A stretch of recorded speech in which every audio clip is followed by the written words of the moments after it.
To have a good harvest, one must plant good seeds and must also use the right kind of fertilizer. The carrots have grown large and firm.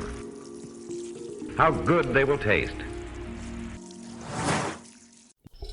Batavia, what's the one thing you hate most in your garden? Weed seeds.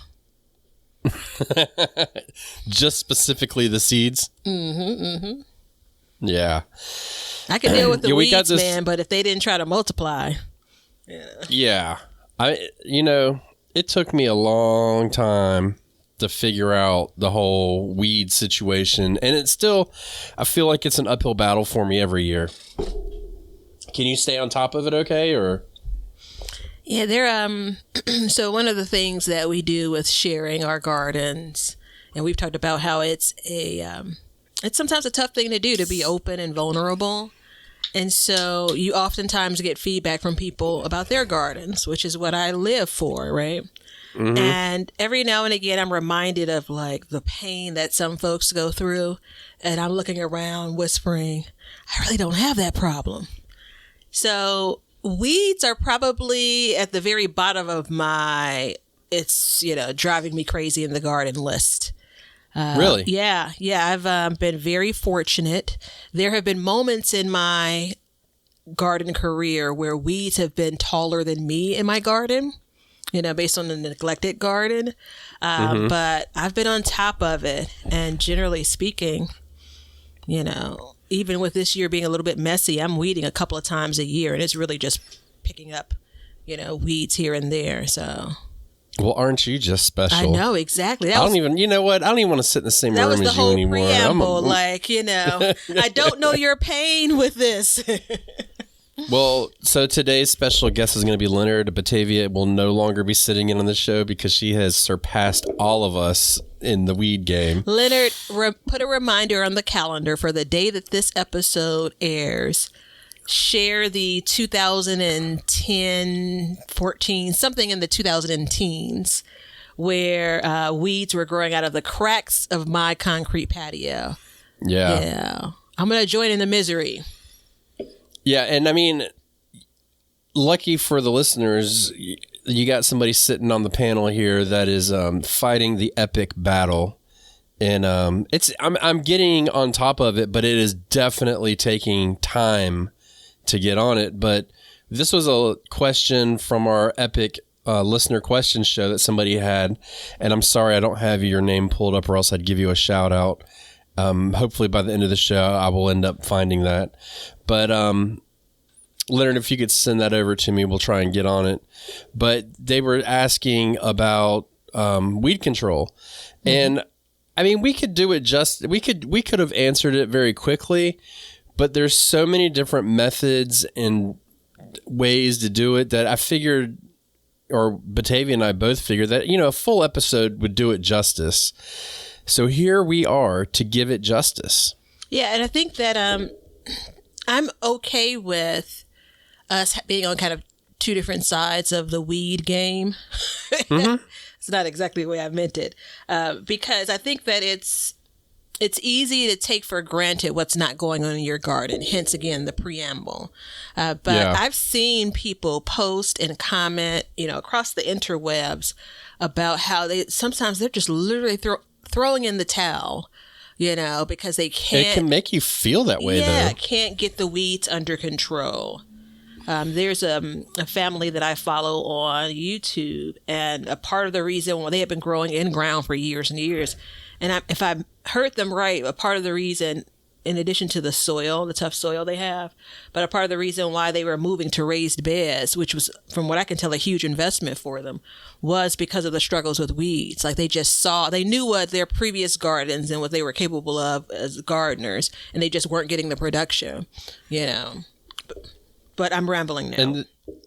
And Leonard sent it over. This question was from Matt on the Facebook group, so thank you very much.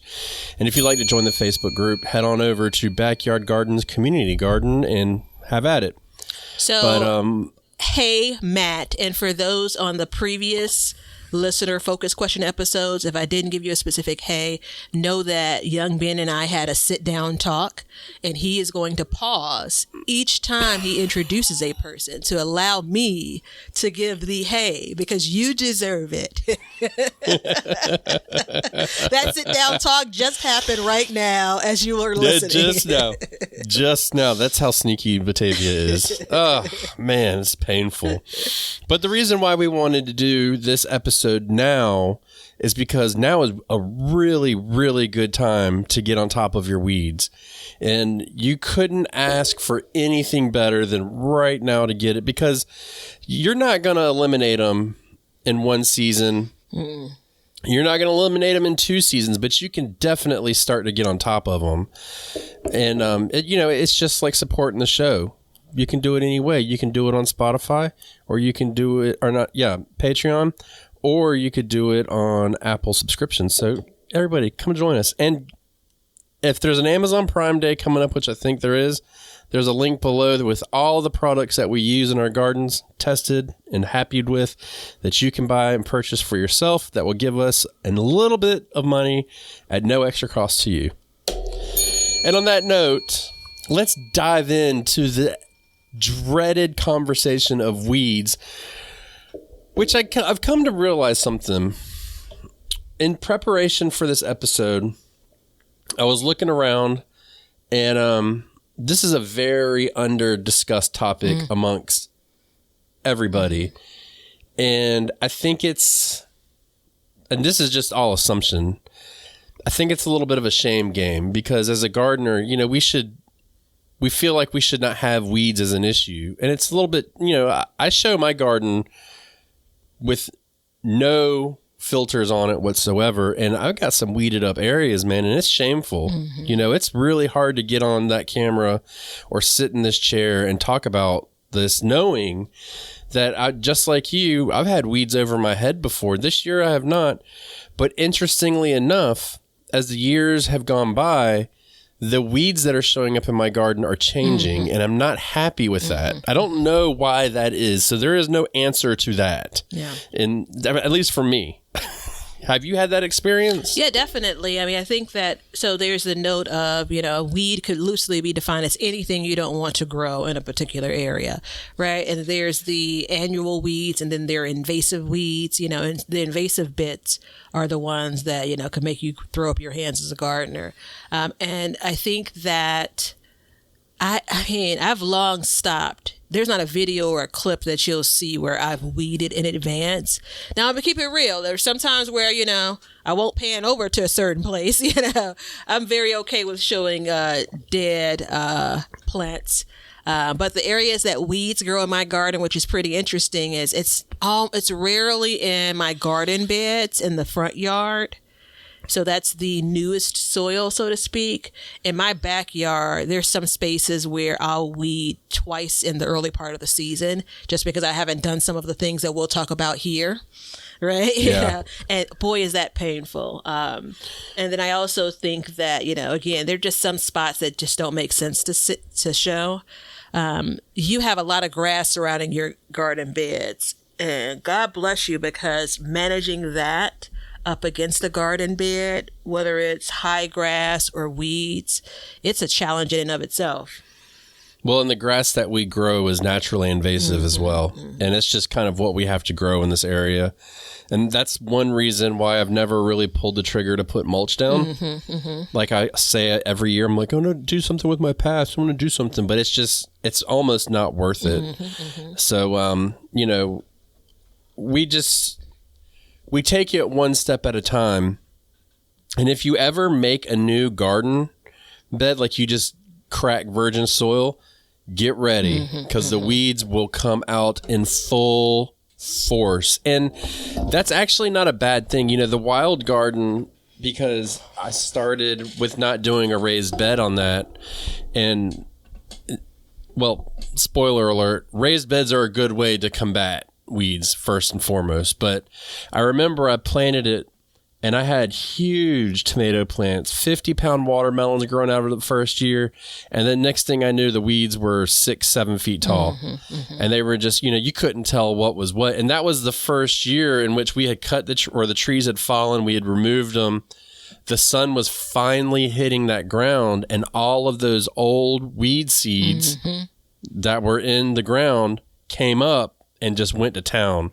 And that's the dangerous part about weeds. But we know that there is a way to kind of get on top of that. And anytime you churn the soil up, you're going to be bringing those seeds back up. And that's one of the big benefits to the no dig gardens is, you're not turning that up. Yeah. But I'm still in the wild garden. I still have weeds, and we'll go over in a second what I'm doing to manage it. But I have to till it because I have compacted soil. So it's kind of like this nasty cycle that occurs. Yeah. It's, yeah. So I think sometimes weed and weed seeds, which goes back to the answer to the question originally, they're like in every like zombie apocalypse type movie where they're, whatever the group is that you're following, they're moving out throughout like the dead bodies. And they think like they're dead, but there's always going to be something that's raising its arm out, like there's still a dead life in it. Like those are like what weeds do, where everything seems dormant, everything seems fine, and you put a spade in the soil, it feels like, and the next thing you know, you have ankle high weeds. It's looking for an opportunity. They're looking for an opportunity to grow. Now, on the very slightly positive note, there's life in that soil if you have weeds growing. Completely. So there's that. And some of the weeds actually feed the soil. And there's actually been studies done that say, like, instead of going ahead and clearing your soil, maybe you should let the weeds grow so the roots can continue to till it and move it and all that stuff, and then get on top of the weeds. So there's a little bit of both. Like, it's like management, but not like letting it just go crazy and wild. And that's going to be really hard for a lot of people to do. And I'm not sitting here saying like, hey, you should just let your weeds grow. Like, I'm not that kind of gardener. I'm going to go ahead and tell you straight up. That's why God made compost. Let's get these weeds out of here. But it's, and as Batavia pointed in the very beginning of the show, it's all about the weed seeds. That's the end of it all. It's all about the weed seeds. You could close the episode now and we could go home. And if you just thought moving forward, seeds, don't let the seeds touch the ground, then you're good. Just keep those immature seeds cut, right? Yeah, there's we had a delay there. You were like leaning on one side of the screen and then you pop back up on the other side of the screen. It's a little bit creepy. But this is probably the only year I've done this, and maybe a couple of years before, in advance. I almost always let I talk about this before, like as I talk about it, it's like, I got weeds all over the place. Who am I fooling? So the weeds that go between the cage, maybe in my neighbor's fence, that's very hard for me to get to. We've talked about ways, and we'll talk about a bit more here, that could actually really, really eliminate the problem from my space. But those weeds, they're tall and kind of gangly, and it's hard to get to, and it's just like a plant that you want, vegetable or regular flower. It goes through the cycles, right? So they start off short, they get taller, there's greenery, and then there are flowers that set. And like, if you're at that point or before, that's the time to take action, because the next step is the production of those weeds seeds. And when I say that I weed a garden bed multiple times a year, it's absolutely in that area. Because guess what happens? There's seeds, there are tens of thousands of seeds in that soil before we even get to this season already. And every year that I don't take another step to try to mitigate the future seeds, I'll be adding more and more. So there's that piece of it. There's also my level of working up the soil, whether it's in the fall or most likely the spring. Guess what I'm introducing, to your point a few minutes ago? Yeah, those seeds that have been sitting dormant. The zombie weed seeds. Yeah, and I mean, so I think what we should do is we'll go through how to, basically what we do to manage them, but we'll start in fall because that's where we're at, and then we'll move on through the rest of the seasons because every season there is something you can do, and you can do organic, inorganic, a lot of work, no work. There's a lot of different options, but the bottom line is you have to be diligent about it. And I think if we all practice what we're about to talk about today, or what we're talking about in 2024, you can really get on top of your weeds. And I'm not going to say you can have a weed-free garden, but you can have a completely manageable weed situation on your property. And some places are going to be harder than others, but in the fall, everything is like a last-ditch effort for everything. The weeds are putting out seeds, the plants are growing as fast as they can. Everything is just kind of going to try and keep those genetics going, because you have to remember these are plants, and their only goal is to keep the genetics going in survival. And so that's where we have to step in, and we have to stop those genetics. And the first thing that I always do is I bust out the weed eater and I knock them right back. Because one thing I know about plants too, especially like this time of year, you can kill what's in the ground, or not everything, but a lot of things. If you stress it enough, it will die because you grow it, cut it, grow it, cut it, grow it, cut it. And it will end up dying back at some point because it just can't keep up with that cycle. And that's going to be the biggest thing you can do for me. And then moving forward, there's other steps that you take. But it's once you cut those off and those seeds are not mature, I was about to say ripe, but that wasn't the right word, not mature, then you've basically kind of stopped right there, that lineage that's producing, and then kind of go through. So I'll add to this, because the experience of my weeds is a little bit different than yours. I'm able to manage this by quite literally pulling weeds out from the root. That's always my preference. And when we first talked about this question, I'm like, do we want to do it now? You're like, this is the perfect time. And the more I thought about it, I'm like, yeah, you're absolutely right. This is the perfect time because the garden is. Of course, I was right. I mean, what are you new? If you're new here, you're going to think, wow, that's kind of weird. They're dynamic. If you have been here a while, you're going to think, is she feeling well? She's just going to keep on talking past that? Yeah. He said something about some new medication, some new vitamins or something he was on. So I'm just going to let you have that moment. So it's super damp in my garden. So I'm in the north, and, our temperatures are dropping. We are experiencing fall-like weather, which sometimes looks a lot like spring where it's wet. As of this recording, I think, the forecast calls for rain basically for the next 4 days. So I say that to say I have my fall list of things to do, and weeding and clearing things out is one of them, but I'm not going to bother with it today. I'm going to get on the other side of those 4 or 5 days of rain where the soil is pliable. That moisture makes it easy for me. And again, we're talking about, I'm probably spending a couple of hours if I'm going to do it, to be quite frank, but I'm able to get those weeds from the root and dispose of them, right? Which I know Ben's going to comment on. Dispose. Do not put them into your compost pile. No, absolutely not. Not unless you get it hot, which most people on average do not get their compost piles hot enough to kill the seeds. Yeah. So the reason why I really don't have the tools like Ben's describing to kind of like do that kind of chop at the the base of the plant. So that's one thing for me. It is all of my garden spaces feel like they're pretty tight squeezes, so I've never invested in that kind of thing. And generally speaking, if I stay on top of it, I'm able to manage things by hand. Now, because I don't have kind of a equipment, I oftentimes delay it. So the best version of myself, which you'll hear me reference, that's not everyday Batavia, but the best version of Batavia would get on the other side of these 4 days of rain. So that puts us closer to the weekend. The real current version of Batavia is probably going to do it as a last effort. So it probably will be another 2 or 3 bats of rain before I get in there. The garden will be weeded before the season wraps up. And that's fine, right? You know, so that's one of the things I want to make sure that I do.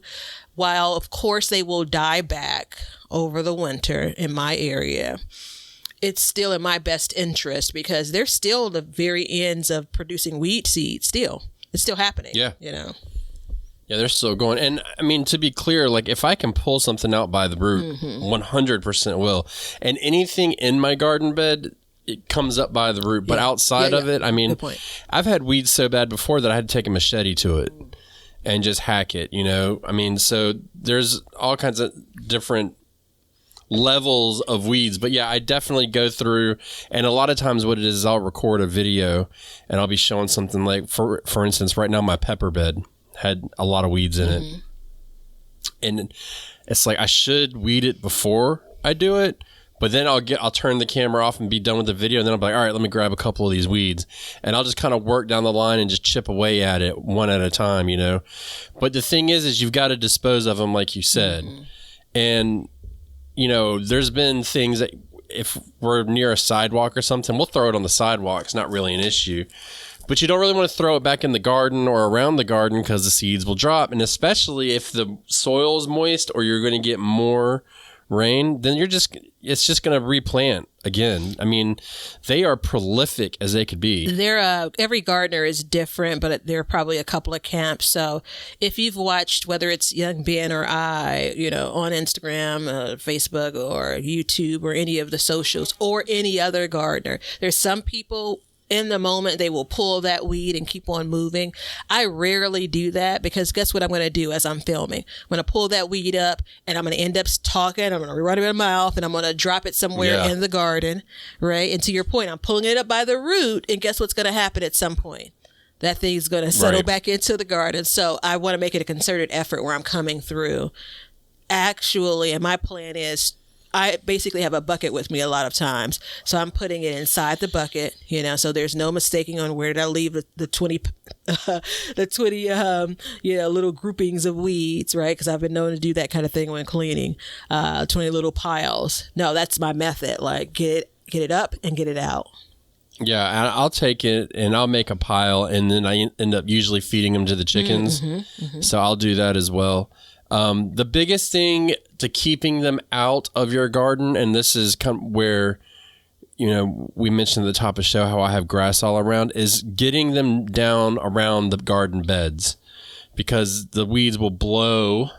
Yeah, the weeds blow into the garden. So you've got to go through and, you know, that's a big thing. Like I hate weed eating, but I'll go in there and I will just cut around my garden beds, and instantly I notice a difference. First of all, it looks a lot better, but all those weeds that are hanging right over the edge, because now when I go to weed them, and especially where my sweet potatoes were, because I can't do anything in between the sweet potatoes when the sweet potato vines are on the ground and the weeds come up, all of the weeds are coming up right on the edge of the bed where they meet.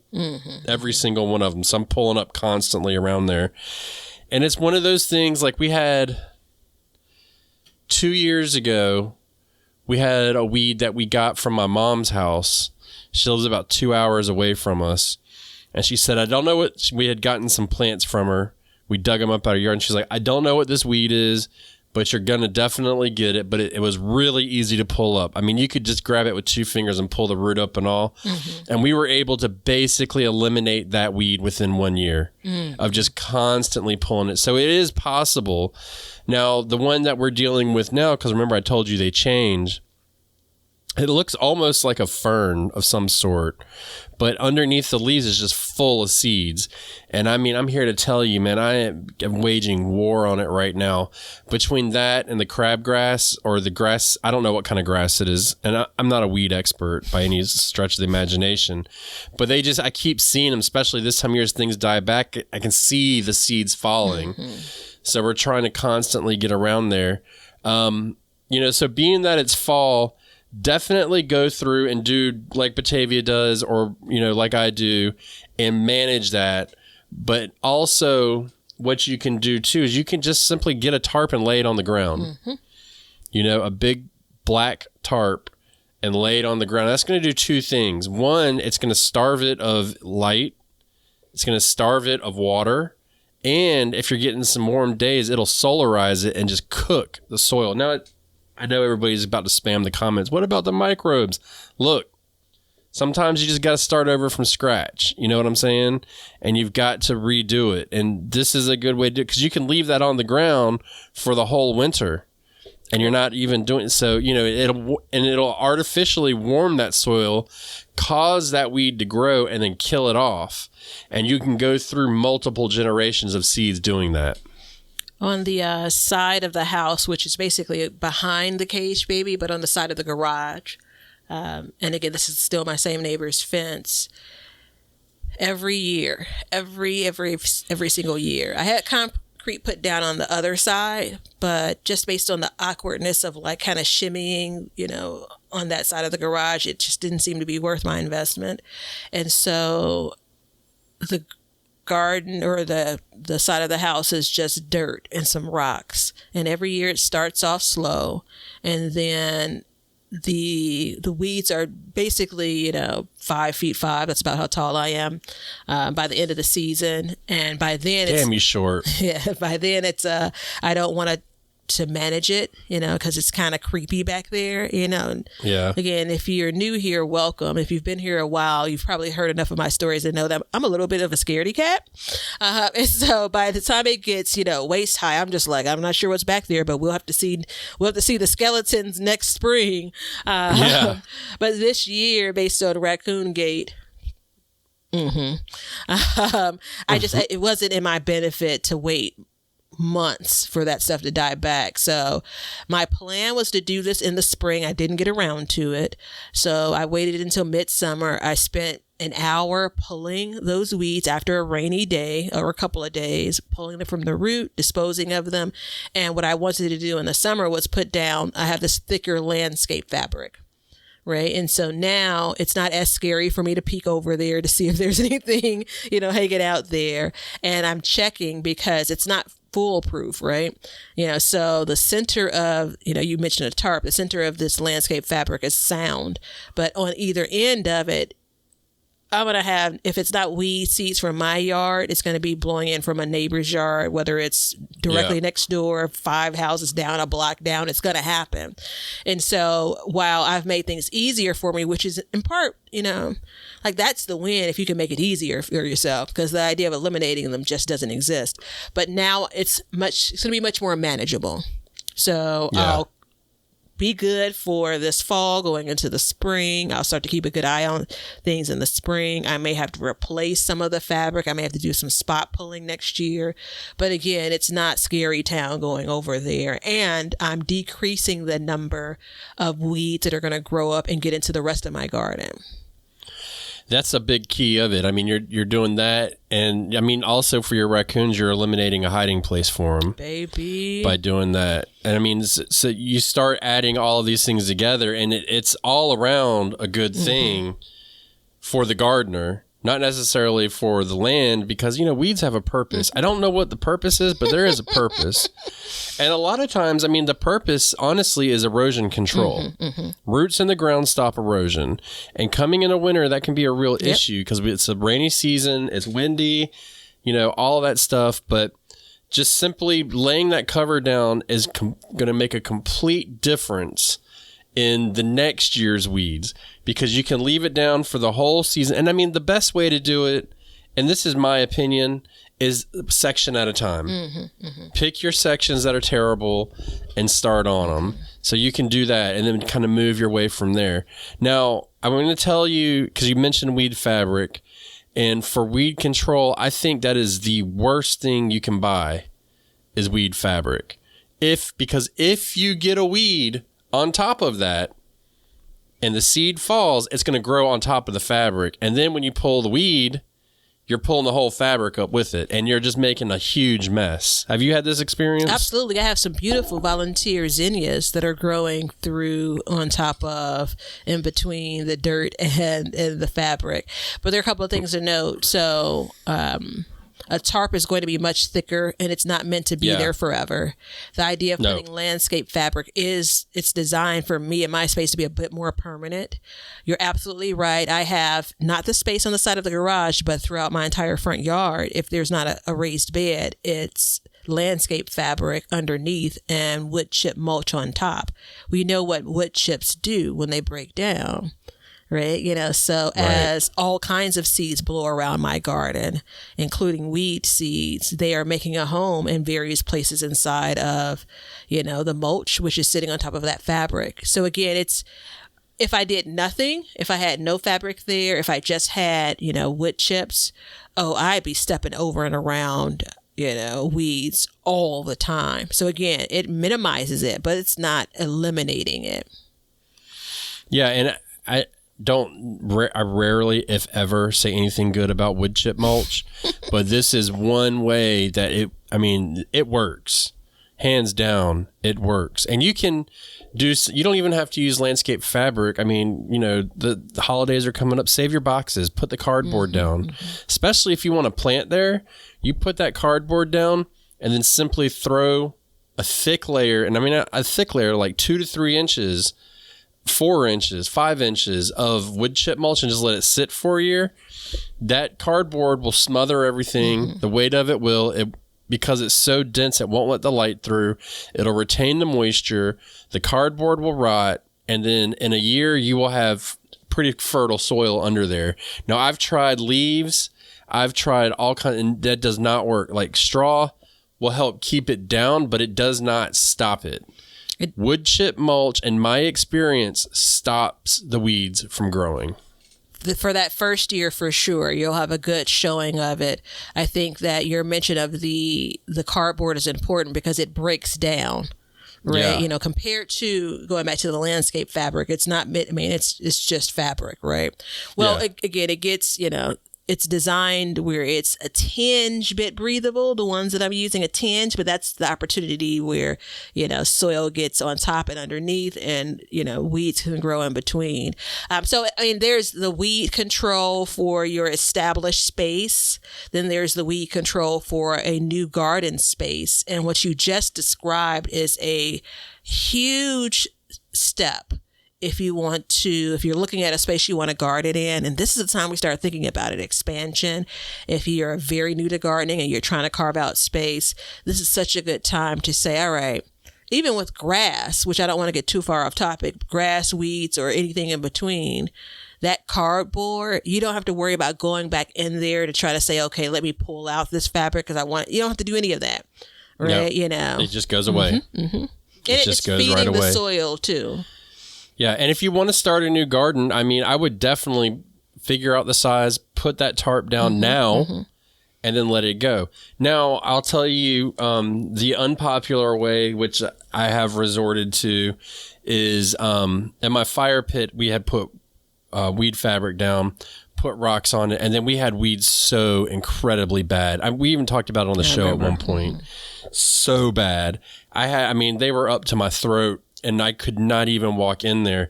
And I had to get a weed killer and spray it. I tried vinegar, I tried salt, I cut it back, and I just could not ever get on top of it. So that year, I sprayed weed killer on it. Super unpopular. It's not near my gardens or anything, but it's still this one area. And then I came back in the spring and knocked it all back. And then it came right back. And so then I sprayed it again. And then it came back a little bit less. And then I did it again. And I'm talking months in between treatments.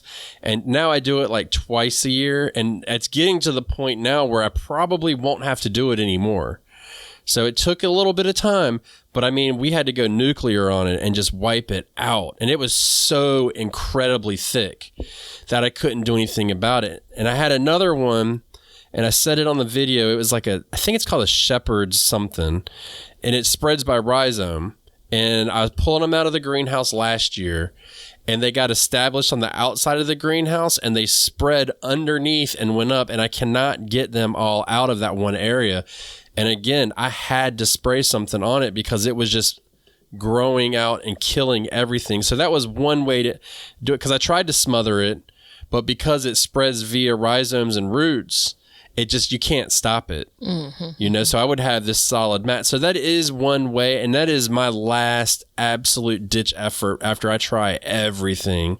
And I mean, I spent hours weeding a 2x6 area, pulling out every root I could. And I mean, that's a small area to spend hours doing. And then it just came back and got even worse and worse. So I had to do something about it. But now that I've sprayed it, and I just did it one treatment, it's all gone. It's not even an issue anymore. Yeah. So, that's something that you can do as well. It's like I said, in my mind, it's a last ditch effort, but that is something that does work. And especially now, because you'll stop all of the seed growth. It'll fall back, it'll die. And then over winter, you may have to hit it again, but at least you can knock it back far enough to where you could then maybe put a cover on it. Yeah, there's, the rocks, the pebbles. I've talked about this year over year. I love the aesthetic. But, if I had a dump truck full of them for free, I'd still have a slight pause, because once weeds grow up in rocks of any kind, man, I don't know, it's something about them. It's like they're like roaches or something. They just multiply. They're so fine. It's hard to pull them from the root like we're talking about. I remember those years with the fire pit area. And, again, I don't know that it's shame going back to the top when you opened. It could be. I'm not discounting your opinion on that, but I'm trying to put my finger on my thoughts around this. It's almost as if, well, what do you mean you don't know how to wash dishes? Of course, everyone knows how to. Like, it's almost like you're supposed to know how to manage weeds. It's weeds, not necessarily what's the big deal, but of course you're a gardener, you're growing stuff, you know how to take care of that, and there's just different levels to this. Yeah. Well, and we have to think too, evolutionary wise, weeds thrive in mistreated conditions too. That's the crazy part about it. I mean, I never watered that fire pit area once in my whole life, and they were the healthiest looking weeds I'd ever seen in my life. You know what I'm saying? There's something about nature and not disturbing it, but that's a whole different episode. So I think I was tempted to say put it on a schedule. If you're someone that basically has a schedule for your garden things, add weeding and managing weeds to your schedule. If you're like me and maybe you're a little bit kind of like flying by the seat of my garden pants, I manage this like season wise. So before I get started planting a bunch of things in the spring, starting with the fall, as I wrap up, I love a clean slate. So my garden will be weedless for as long as it takes me to get to planting and managing in the spring, right? So once I get things planted, we get those first, bits of rain. If I haven't taken care of everything, by the time we get to May-ish, my garden is starting to really blossom, and the weeds are too, right? So that's an opportunity once I get all of my spring things planted, once I start planting some of my summer, like it's kind of ingrained in me. All right, let's do a walkthrough and let's start managing that. And then there's probably for me one more good time in the summer if I'm disciplined, and then we're back to fall. Now, this is all things considered. I have spot areas where weeds are really bad. Otherwise, it's kind of like, I call them weed trees, a little weed tree in my strawberry bed. I'll pull it at some point. Now, to be fair, though, those 3 or 4 times a year that you really weed, you manage to stay on top of it. Yeah. Mm-hmm. Mm-hmm. And see, that's the thing, though, because in my garden, like my main part of my garden has gotten a lot better, a lot better. And I'm sorry, I'm drinking a seltzer water. Do you like limoncello? I don't know if I've ever had it. You ever had the liquor drink limoncello? Like I've had like lemon drop shots. Is that what you're? Yeah. No, I don't know what it is. Anyways, I got it, and I don't drink beer, but this relaxes me. It's like the same equivalent to it. And man, this limoncello is tough to choke down, so I apologize. It's like a cream lemon drink. Anyways, and I start like in the fall. I do everything we said. I mulch. I do all of that. I weed it. In the spring, same thing. I'll see them coming. I'll come in when it's time to go plant and I'll start pulling. And sometimes I'll get bad patches, just like you said, and I'll attack those pretty hard. And then I'll remulch and I'll plant. And then summertime, it can be either way because it gets so hot. Like, I'm not really trying to do, you know what I'm saying? Like, I'm willing to have a little bit of weed to self-preservation wise for myself. You know what my grandmother said. That's when the garden goes wild. And that's exactly right. Like, I just let it go wild at some point. Then when I start replanting, I come back and I do it again. And once it's now, like when it's cooling off, like I pretty much stay on top of it periodically. But now my garden's growing bigger and bigger, so it's getting harder and harder to manage all of these areas. So I just take it one step at a time. And then coming through the wintertime, it's the same thing. Go ahead. Managing all of the spaces, taking it one step at a time. I need to underscore that point. There's some people that have, a plot of land where all of their garden space is in the same space, and there are others that don't. So if I'm going to go through and weed this, 20 foot by, 40 foot space, that's all laid out. That's one thing. Still a lot of work, but that's very different than the nooks and crannies that some of us garden in. Yeah. Now, we've talked about fall, and let me say the one thing that I'm doing right now that I know a lot of people doing this may not be able to do, but I'm actually putting my chickens on the land and letting them eat the weeds, and then they eat the seed out of it. I have a little movable pen. I got a little video on Instagram. I've been talking about it a lot on YouTube, and they get 1 week in each pen, each section. And within that 1 week, they basically get rid of everything. And then we'll come back. If something's coming back, then we may tarp it or something over the winter. But if you have chickens or access to them, you can do that. If you have a big area you can do, you can also, and you guys are going to think I'm ridiculous for saying this, but you can rent goats. That's I've looked it up. It's about $500, and they'll bring 30 goats to your property. They will block it off with electric webbing, and they will just sit in there and just eat everything in like a week, and you will have absolutely nothing left. So there are ways to manage all of this. I don't raise goats, so that's not really an option. Another thing that I've done is, and we're starting to get into the warm season now, is I have on my weed eater, I have a brush cutter extension that you put on it, and it's just a blade, and I'll go through and just blade it all down like 2-3 times a year, and that will keep the really hard, like woody stuff that you can't get up. That'll help keep that down. But in the spring, it's about staying on top of it. And I mean, you should definitely be giving your garden a good weeding before you, and I think most people do before they plant, and even until the plants get established, because they will choke out your plants. Absolutely. In a heartbeat. They will steal the nutrients, they will steal the light, and they will cause disease because of like airflow issues and stuff like that. They are growing at what seems like a superhero pace compared to. Yeah. So sometimes not every episode, when I re-listen to some of our episodes, I think, we kind of skated over this. And so as we're recording, sometimes I have an ear for the thing that we kind of just generally say. And I could be wrong here, but I want to make sure that we're very explicit when it comes to our garden beds and how important the role mulch plays for weeds. Just about to get there. Okay, all right. Well, if Leonard would have sent me the outline for today's episode, I would have known. All right. We'll have to, that's going in his 6-month review. But no, and when in the fall, it's an issue because you're not really putting a lot of stuff, especially wintertime. But in the spring, we're planting.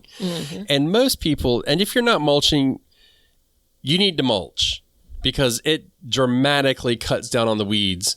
It makes them easier to see and all that stuff. But bare soil will produce a weed, hands down.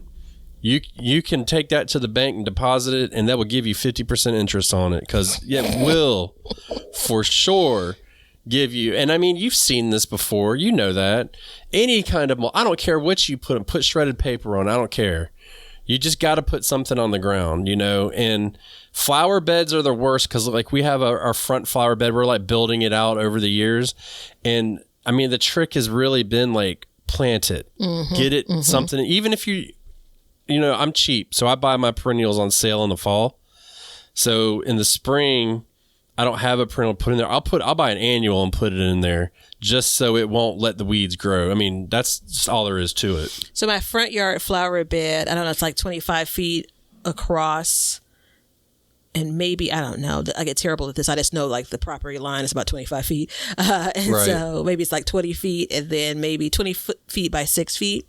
So it's one of my prides and joys. And the reason why I wanted to come back to the mulch bit or, introduce the mulch bit officially is because sometimes when I chat with people that drive by or that walk past, it's very obvious to me that it's not obvious what mulch can do. Because one of the popular questions I get is, how do you manage weeds?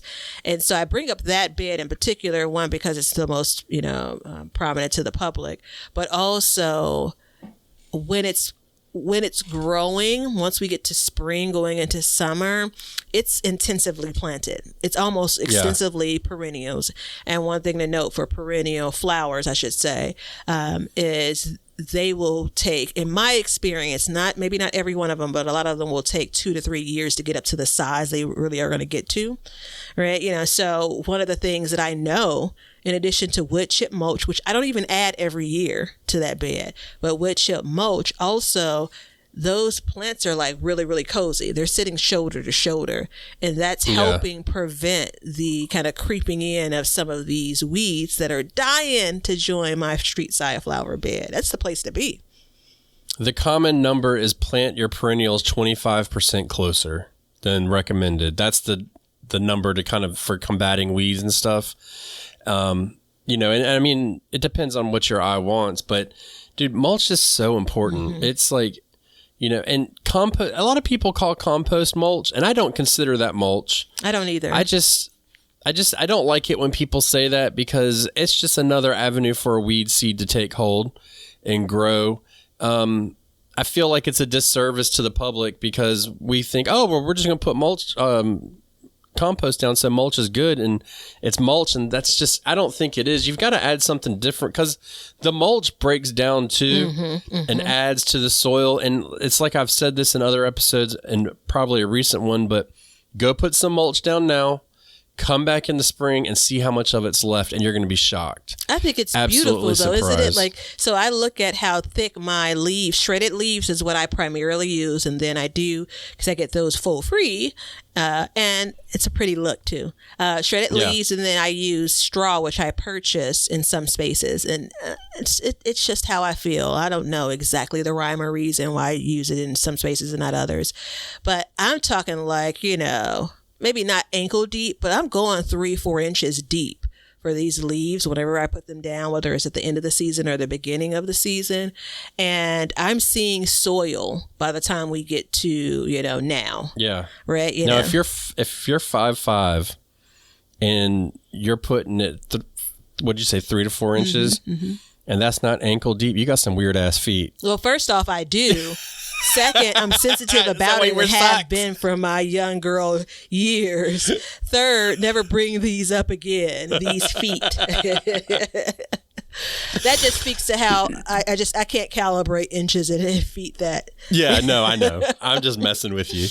But I mean, it's the same way for me. It's like they say tomatoes put 4 inches of mulch next to them, and it's not a lie because I do it. And then the end of the year, the end of the season, you just see soil next to it. You can see gaps in it. As a quick note, there's some spaces that I will come back in, not as a full project, but I'll add some mulch throughout the season because it just broke down that quickly. Or maybe I started with 2 inches versus 4 inches. It all depends. And then the last thing really is during the season, like for instance, this year I grew my potatoes and I harvested them, and then I didn't plant anything in that bed for like 2 months. And I left it. I mulched it, but I left it. What I should have done, and I will do in the future, is I will put a cover crop down. That's going to do 2 things. That's going to grow, feed your soil, and also not let the weeds take hold. But also, if you don't manage them, just like we said here, just by simply mowing them or turning them back into the soil, they will turn into a weed situation. They will become invasive in your garden. Buckwheat's really famous for that.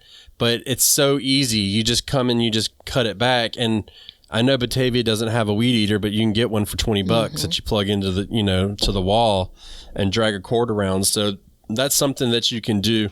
But during the season, it's all about pulling weeds and ensuring that there are not any seeds falling to the ground. So that means cutting them back. And for instance, this year, I'm going to look like an idiot because I'm going to be cutting my grass all winter, and I'm not even cutting the grass. I'm just going to be cutting weeds. I mean, that's just all there is to it, because last year I didn't, and guess what happened? They went to seed and they got out of control. So I need to stay on top of it this year and go through and do it that way. Yeah, and so it may go without saying, but I'll say it anyway. Like, when I'm talking about adding inches and inches of mulch, generally I'm leaving once we get to the point of planting, the stem of the plant is not covered, so I give them some room. If I am direct sowing, I'm moving some of that mulch around. While, again, plants will find their way to the light. Right. Seeds will find their way, vegetables, weeds, or otherwise. I do try to keep an eye out for if I'm direct sowing something that I want to grow. And then once that thing comes up, I'll kind of push that mulch back around it. So it's more of a housekeeping item, but I don't want this episode to go out in the record books, and let's not mention that. Right. And I mean, in the spring, I'll have an empty bed. And let's say all the mulch is gone, or I'll pull the mulch out. I'll put my seedlings in, and then a couple weeks later, when they get nice and settled and they start to grow, then I'll come back and mulch. So you can do that as well. And you've got some leeway. I mean, this isn't like you have to do it today or you will have out of control weeds. It doesn't work quite like that, but just staying on top of it. And then through the summer, the last thing that you can really do is, again, the tarping method, because you're going to be solarizing that area and you're just going to be cooking it. So everywhere that we're pulling up weeds now, the chickens are working, we're going to go back behind and plant wildflowers over the fall, and hopefully they will take over. And I would rather be pulling wildflowers out of my gardens than grasses and fern-looking things with nasty seeds looking on them. There's a farm that's so a lot of y'all know I'm from Chicago. I live in Chicago.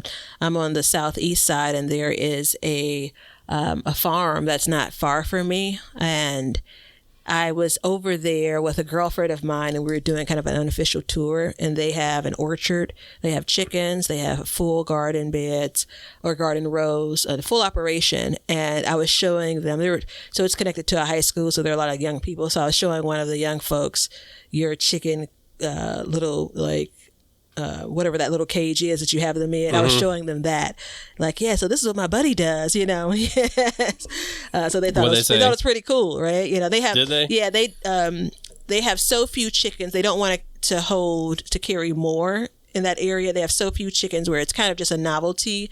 They sell produce and things, but they don't sell eggs. And so you guys probably have as many, if not more, chickens than they do. But the area is nice. As an aside, I asked them about wildlife. And I was just like, clearly the raccoons are over at my house and not here. They basically say that, they don't have issues with that over there.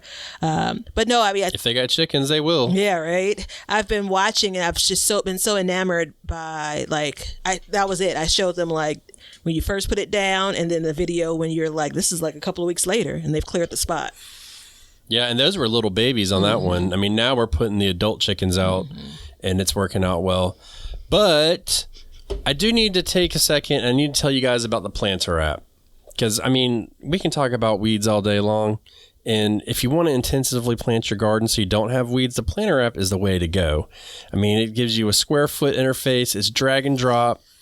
Combative versus companion planting, perfect. Tells you everything you need to know. Let's say you had a spot and you needed to weed it and get rid of it. You don't know what flowers to put in. Guess what? They got a whole section for flowers and thousands of varieties of plants to put in. So definitely want to use that to your advantage. There's a link below that'll give you a discount, because you can sign up for it and use it on your phone, your tablet, and your PC, which I personally love the PC portion because I can sit down and really get on the nitty gritty. It's available in the Apple Store and Google Play. So definitely check that out, especially if you're combating your weeds, because it's the number one way to really in my mind, to really plan it out visually and see how things are going to produce in your garden the next year. And that being said, since we talked about the Planter app, it is time for our Spotify question of the day. This one comes from Don't Wait to Plant Your Time-Sensitive Vegetables. So, let's see if I can read the name here. Bethany writes... Hi, Bethany. Sorry, that forcefulness was to him, not you, Bethany. I paused because I saw your eyes get really big and you sat up and I got nervous. It's working as planned. It says, this is actually a really good one. It says, my tomatoes have septoria leaf spot. I know I'll need to plant them in a different place next year, but how far away do they need to be? I have a raised bed next to my current tomato bed. Is that too close? That is such a good question. So do they share the same soil? She says she has a raised bed next to it, so we're going to assume that they will not be sharing the same soil. So is this septoria leaf spot, is that a spore one? Remind me. Yeah. Well, there's that. I mean... You got to do what you got to do, Bethany. It sounds like that's the only space she has. Go ahead. I'm sorry. If you're not pressure washing your tomatoes and you're not blowing spores out everywhere, the next garden bed, I think, is fine. I do it all the time. Every time. Now, maybe that's why I get disease every year. No, so there is that. I don't think that's it. But I don't think it's that either. But I think that, I think the next garden bed's fine. Because I actually went pretty deep on this at one point, and we'll talk about this in the companion planning episode as well coming up. But it was like, if it takes 4 square feet for a tomato, can I just move it 4 square feet over in the same bed and it not be an issue? Like, that was my question for that. And my vote for that is it will be an issue because it will be because of the way. Let me rephrase that. It was an issue. Thanks for that transparency moment. Just a quick note. I know we're running up on time. I didn't think I would enjoy this episode this much. We're just kind of wild, like weeds are. Oh gosh, I couldn't get away with without one corny joke. So for the cage baby, my beloved. Technically it's one strip of soil, right? 30 feet. And then I have wooden beds sitting on top, 3 separate wooden beds in between. And while we say things like, are you going to grow tomatoes in the cage, baby? And I say, not next year. Whenever I get back to it, it doesn't mean that I have to grow tomatoes in that entire space. Yet I could grow tomatoes on one end, which again, think about 30 feet long, one end, and even the other end. Right. So there's some options. So I support Bethany, even if they're right next to each other, and, moving her tomato plantings next year to that space that's right next to where she's growing them this year.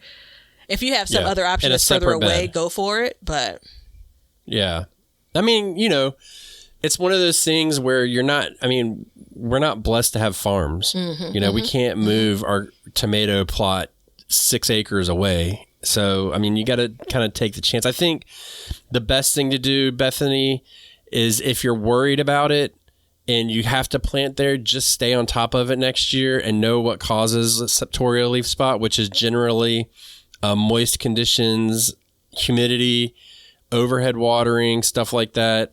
And just try to cut back on that as much as possible, create as much airflow around it, and then you can manage it. But I definitely, she may have 2 beds, so she may have to swap back and forth every year, but that 1 year is going to make a big difference, I think. Yeah. Great question. There we go. Did we answer it? I think we did. I think so. Okay, Bethany, there you go. She's going to have to tell us.